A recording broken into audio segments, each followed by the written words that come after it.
தாய் தமிழ் உறவுகளுக்கு வணக்கம். இன்றைக்கி நம்ம குமரி மாவட்டத்தில் உள்ள எல்லா விழா பந்திகள்லையும் தவறாமல் இடம்பெறக்கூடிய அவியலை பற்றி தான் பார்க்க போகிறோங்க. வாங்க எப்படி செய்கிறதுன்னு பார்க்கலாம்.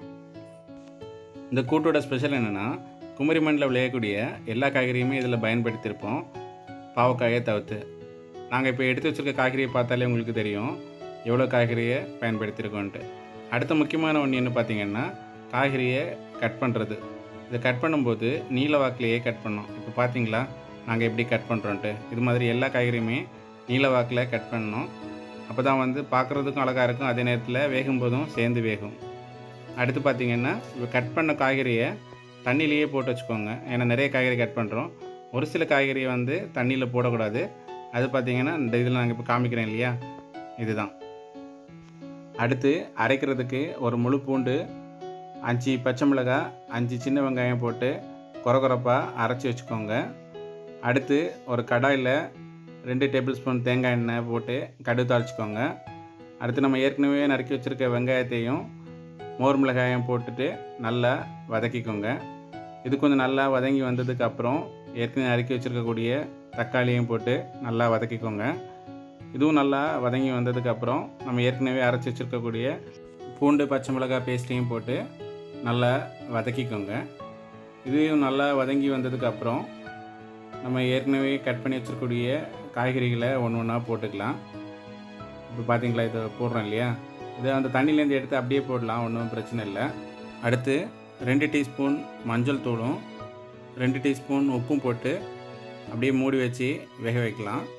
இதை நம்ம அப்படியே வேக வச்சிட்ருக்கும்போதே அடுத்து நம்ம தேங்காய் அரைக்கிறதுக்கு தயார் பண்ணுவோம். ஒரு ஜாரில் அரை மூடி தேங்காயும் 1 டேபிள் ஸ்பூன் ஜீரகமும் எடுத்து கொரகொரப்பாக அரைச்சி அதை நம்ம ஏற்கனவே வேக வச்சுருக்கக்கூடிய காய்கறியை கூட சேர்த்துக்கலாம். தேங்காய் அதிகமாக தேவைப்படுறவங்க துருவி வச்சுருக்கக்கூடிய தேங்காய் துருவை கூட பயன்படுத்தலாம், அது உங்களோட விருப்பம்தான்.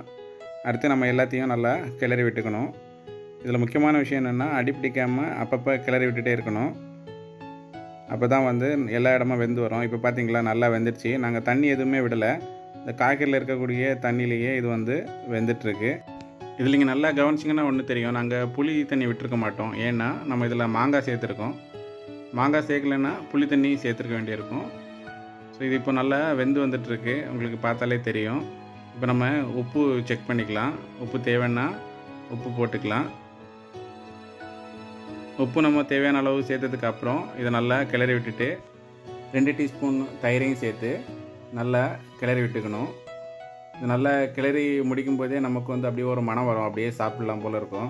இப்போ நேரில் ஃபீல் பண்ணிங்கன்னா உங்களுக்கு அது தெரியும். ஸோ இதுக்கப்புறம் பார்த்திங்கன்னா கொத்தமல்லி கீரை சேர்த்துக்கலாம். இது தேவைப்படுறவங்க சேர்த்துக்கோங்க, இது அவசியம் இல்லை, உங்களோட விருப்பம்தான். இதையும் சேர்த்து நல்லா கிளறி விட்டுட்டிங்கன்னா சுவையான கன்னியாகுமரி ஸ்பெஷல் அவியல் தயார். குமரி மாவட்டத்தில் உள்ள எல்லா விருந்துலேயுமே இலை போட்டுட்டு முதல்ல பரிமாறுறது இந்த அவியல் தான். அவ்வளவு சிறப்புமிக்க அவியலை நம்ம இன்றைக்கி எப்படி செய்கிறதுன்னு பார்த்துருக்கோம். இந்த அவியலை பருப்பு குழம்பு கூட சாப்பிட்டிங்கன்னா ரொம்ப சுவையாக இருக்கும். இந்த காணொலி உங்களுக்கு பிடிச்சிருக்குன்னு நம்புகிறோம். இது பிடிச்சிருந்துன்னா லைக் பண்ணுங்கள், கமெண்ட் பண்ணுங்கள், மறக்காமல் உங்கள் ஃப்ரெண்ட்ஸுக்கும் ஷேர் பண்ணுங்கள். மீண்டும் இன்னொரு நல்ல காணொலியோடு உங்களை சந்திக்கிறேன். நன்றி, வணக்கம்.